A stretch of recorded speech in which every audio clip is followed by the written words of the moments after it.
Жаратқан сені бізге тым ерекше сый қылып берді.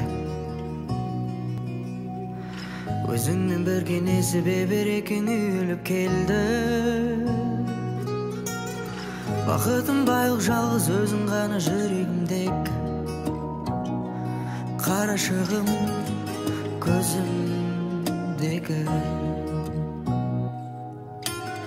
Сен келіп жақсылық толып біздің өмір өзгерді. Ата-ана бақыты бөледің сезімдерге бізді. Осының бәрін әнге салып айтар кезі келді. Барасылым қызым менің. Үйге береке боп келдің, үйге мереке боп ендің. Күнім қызым менің. Болмасын жұбайым қайғым, әкең сені